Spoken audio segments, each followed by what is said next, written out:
Hi, everybody.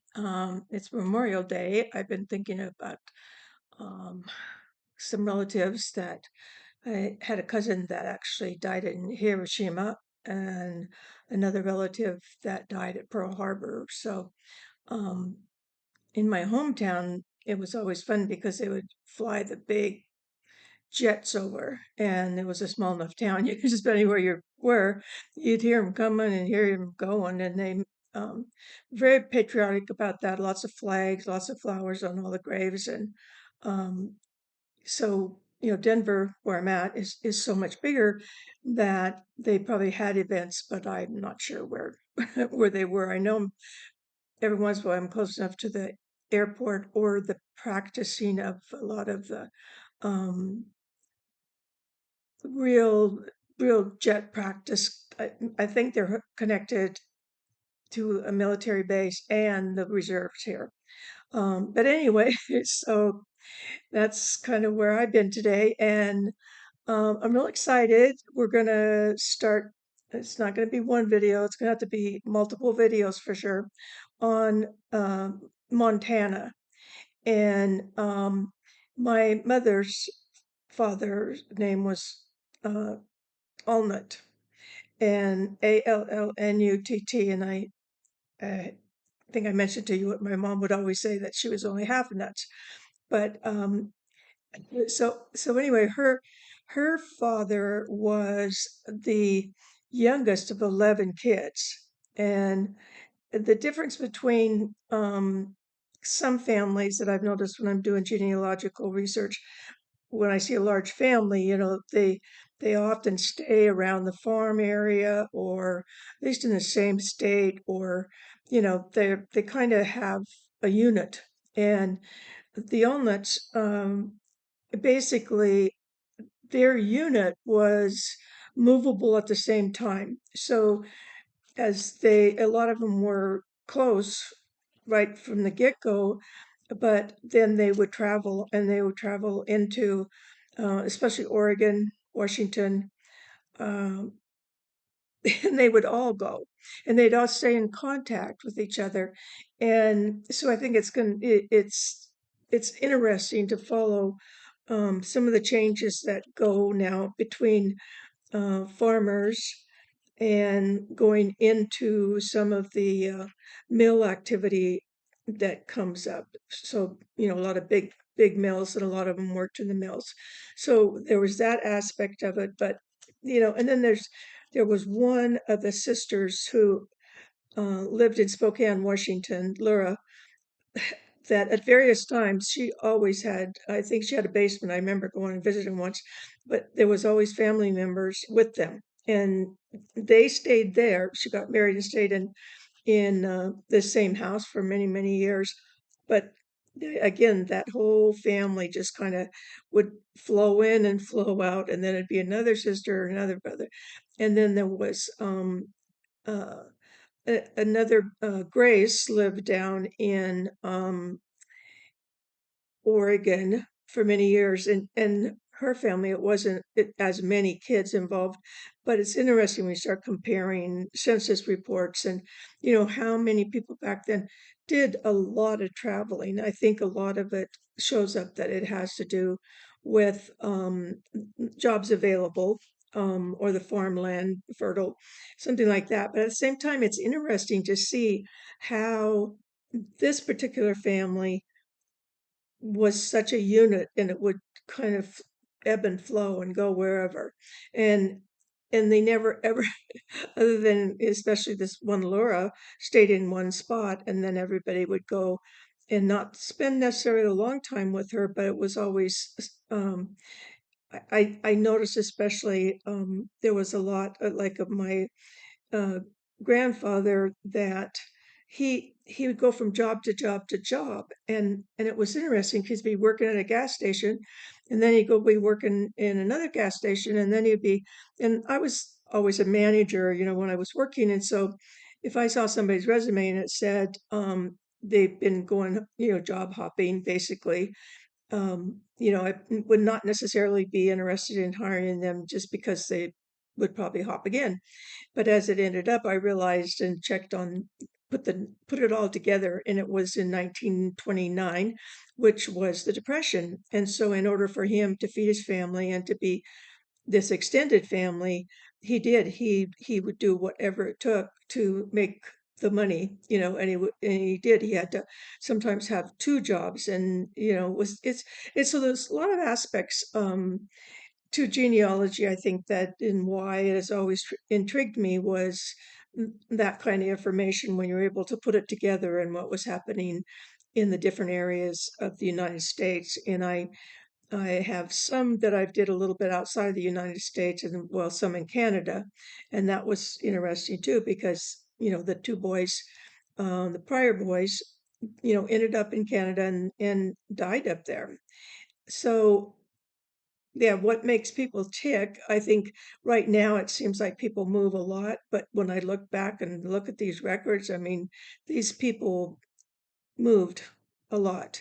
So the first story that comes to mind that I really wanted to share today with you was when my son got a job in Boise, Idaho, and so I decided to go see what Boise, Idaho was about, and I ended up staying with him and his wife for about 6 months and decided I like this place. So I got an apartment and least a year's worth of rent and started traveling. And then all of a sudden, I realized, as I'm doing genealogy, how close I was to Montana and how close the families that I wanted to research were just barely over. Kind of you go up Rockies and slide down, and then Hamilton's down there at the bottom, and that's where the Allnuts they had migrated again. I don't, a bunch of them came from Missouri and then they settled in the valley in Hamilton. So at that point, I was just barely starting to like make some connections with people that were DNA matched people, but people I had never met. But um, there was this one lady, younger woman that she had, she was doing genealogy, and she was definitely a high number on the DNA match part of it. And so I contacted her and told her who I was, and I think we corresponded back and forth by email for quite a while. And then I said that I was coming up that area. And so her and her mom were living in Salmon, Idaho. And it's a beautiful, beautiful area. And hunters and fishermen, I mean, I think during the winter, it's pretty rough winter and not that big. And, and, but during the summer, it's just buzzing and during the hunting seasons. And so um, it was a really beautiful drive. But as I was going up there, there was a sign, and as you probably know by now, what stops me in my tracks. And so this was a sign about a huge earthquake that had happened. And so you could park and you walk down this road quite a ways actually. And I knew the terrain was rattlesnakey type terrain.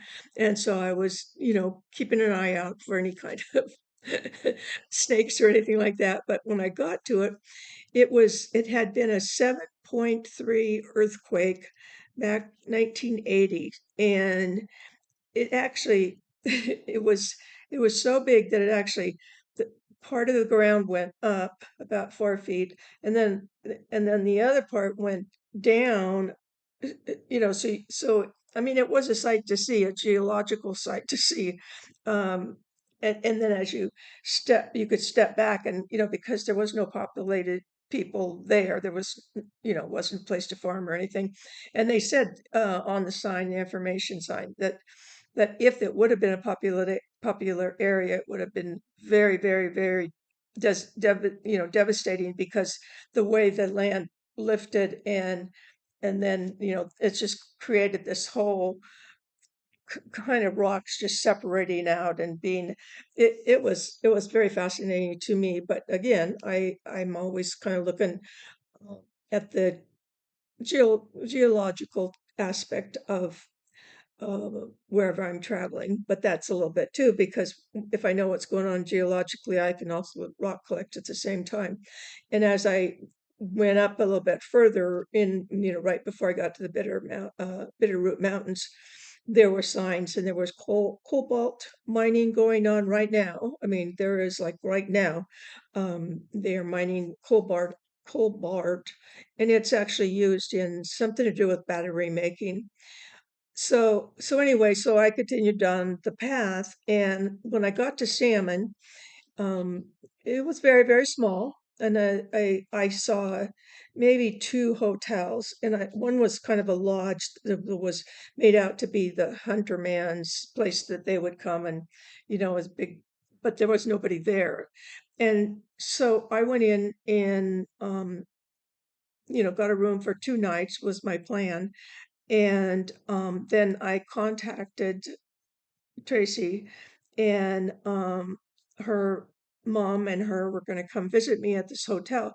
And I don't know why, if the hotel was completely empty, there wasn't any hunting or celebrations or whatever they do all the time up there. But they put me down. So I don't do stairs very well, but so I had to take the elevator, and you go down, and they put me in the basement, and you kind of had to walk down this corridor. It was kind of, it was kind of dark, and it was just me. I didn't see anybody else. And so I then I set to wait for them to come, and I started thinking about it. It's like, was it going to be like intimidating for them to come to a stranger's door uh, to have this conversation or not? And as it ended up, it was uh, quite funny. But so they came and knock at the door, and went to the door, and I opened it up, and the young woman looked so much like my one niece that it was really startling. Hair, even the way she talked, in a way. I mean, it was really interesting. Um, and so then there was a table, and I had kind of laid out my little things that I was going to show them as, pictures. And I had a letter, and there was something else. And then they had brought stuff. And then we started comparing it. And the letter I had was a letter that was written by their relative. Um, and it was winter, and the lady who had written the letter was kind of depressed because there was so much snow, and the snow was up above the fence line that they used for the farming. And there was a lot of snow, and so, but then they immediately recognized it as their relative. So then immediately, then it was like, old old meet up family day. And we compared pictures and everything, and talked, and then they decided that they wanted to go with me to Hamilton the next day, and they would be able to show me around. And and they did. There was just a wealth of information about what it was like up there. And I knew that my um, mother's father's father had died at a young age, and he had 11 kids. So, um, but he had died of Rocky Mountain tick disease.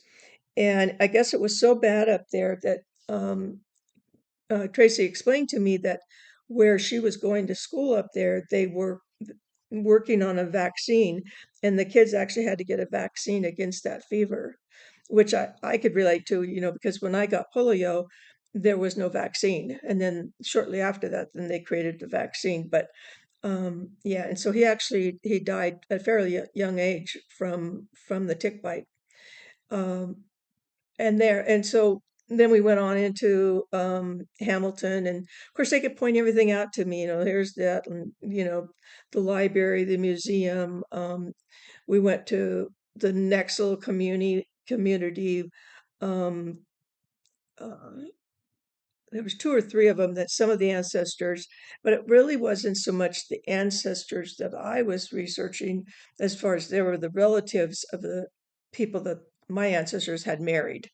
And but that was just so interesting, because I could see this person, and I think as I, have done a lot of research on the ALLNUTTs, I have probably close to the most information out of any of my surnames and any of my families that I have worked on.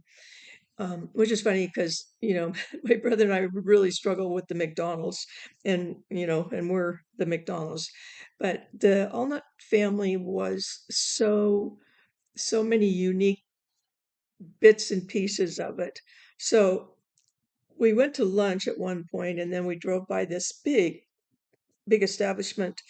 And at some point, back in, many years, they, for some reason, were bringing horses out to that area, like really racehorses.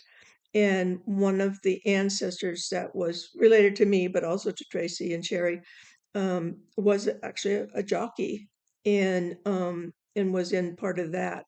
They also had a lot of they brought in apples a lot in that valley, and so apples, but the huckleberries from the mountains were just delicious. You could get huckleberry pie, huckleberry ice cream syrup. Yeah, so I really enjoyed that.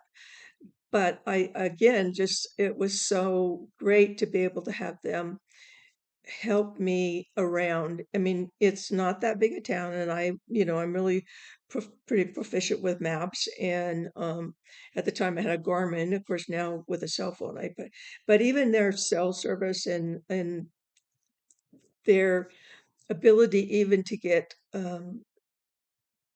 groceries. The grocery store in Salmon was very small.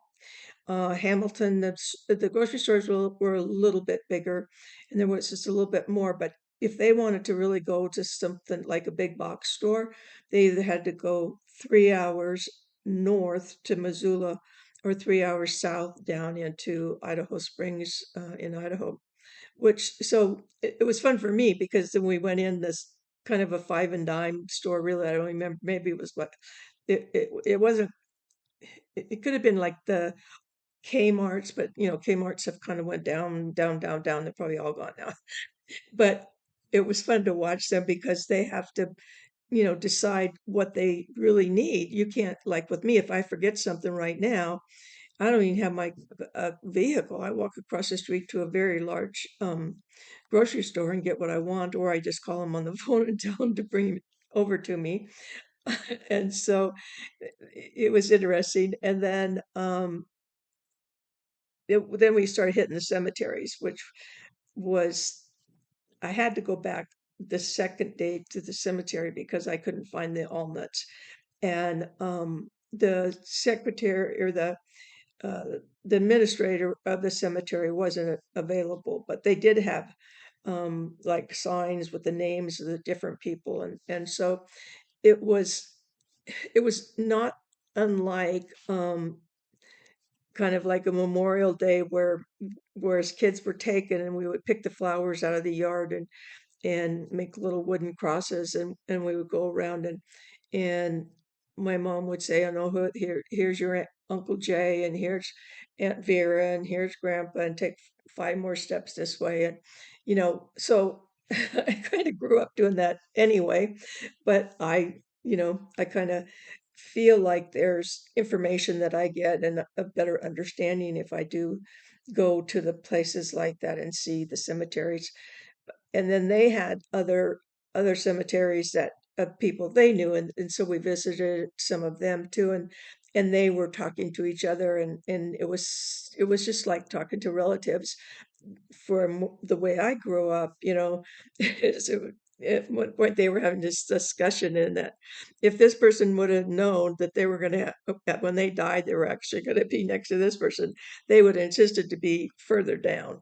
And they were in a quandary whether they should even look into how much it would cost to move this person that's already been dead for many years, but because of some kind of rivalry or something. And that's kind of grown up in a logging town. It's still like that. My mother's mother did not want a headstone, did not want, and she was very particular about her wishes, and so my mom waited until she died, and then and then she went up and got kind of a nondescript little rose stone. So so my mom would know where her mother was. And I don't know what's going to happen now with everybody being cremated. And my sister and I yesterday was talking about this lady that they were dividing up the ashes in front of my sister, and somebody wants to take it here and somebody wants to take it there, and yeah. So I actually one of the when I got back. At some point I did go to a cemetery and I talked to the guy about it, and you can also have ashes instead of being in the ground. You can They have these little things outside on the outside of the perimeter of the cemetery where you can pay and have the ashes set. Or it's I mean, when you're doing genealogy, you become really aware of how difficult that is. And I even think of like the border crisis right now. How are those people going to ever know where those people went to even? And I have a good friend of mine whose dad was a businessman in Mexico City, and then he moved them all to Long Beach, California. So she was able to, do really a lot of genealogy and was very pleased with it. But when you think of so many people, that are moving without leaving information behind, and how, but that's that's another story for me to deal with, because I think that easily I can spend the rest of my life working on um, various combinations of, I get involved with other people as far as helping them, and um but between that and how many I have left, although, you know, I have to say I really, really like doing this. And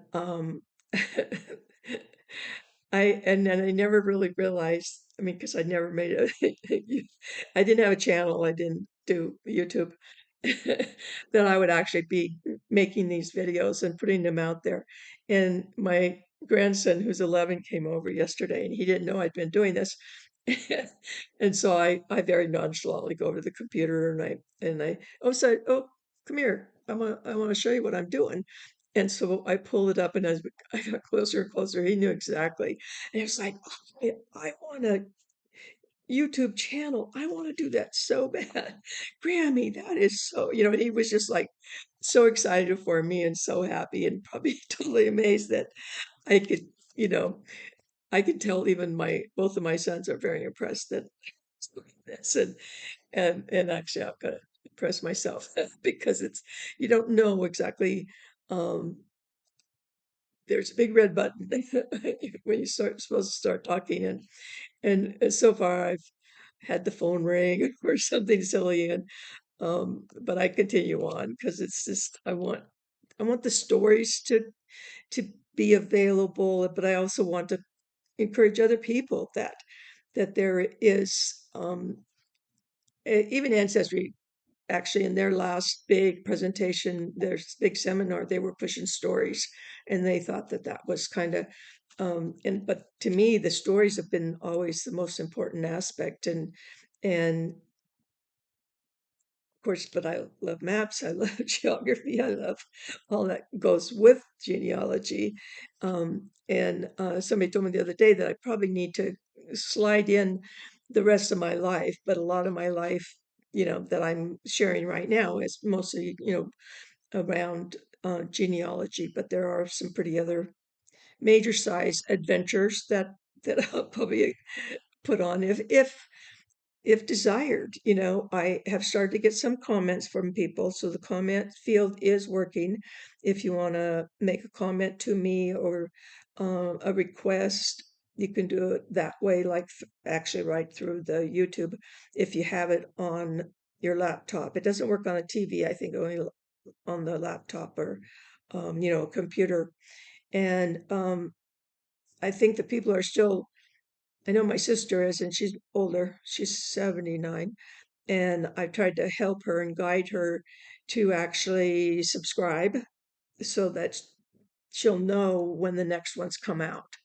And I'm always telling her, the thumbs up and thumbs down, and I she loves but she calls me and we talk about, maybe I forgot something, or or last night she had wanted to call because she had seen all the people that were related to us that had died in the different wars, and she was asking me questions about it. So it opens up, a lot of combinations of conversations, like, with my brother and now with my sister. And it was interesting because when Matthias is my grandson, and I was just starting to work on the ALLNUTTs, and I told him, I said, this family has 11 kids, 11. And Matthias is just one, and he has a little sister. And so I said, how do you think they got around? What if they all wanted to go to the grocery store? They all wanted to go get ice cream like we did shortly after that. And he was very, very thoughtful. And then he said, well, I guess the only thing you do is just stack them on top of each other, which we really laughed about and had such a good time. But I like to, kind of give him that information too about uh, the bigger part of the conversation. And his other I think he calls her Granny, and me Grammy, and they had visited he was in Norway over spring break, and he doesn't quite fully get, that a lot of people, you know, in the United States are in the United States, in one state, in one house, like, and his is kind of special because he has this whole other family when he goes to Norway. And anyway, so I've had good enough time today, and I think that there's more to come. There's going to be a lot more about ALLNUTTs to come. So don't forget to subscribe. That would really help my analytical part um, of playing this game with the. And if you have questions about that, ask ask me in my comments, or if you, yeah, I'd love to hear from all of you. Anyway, bye for now. Bye.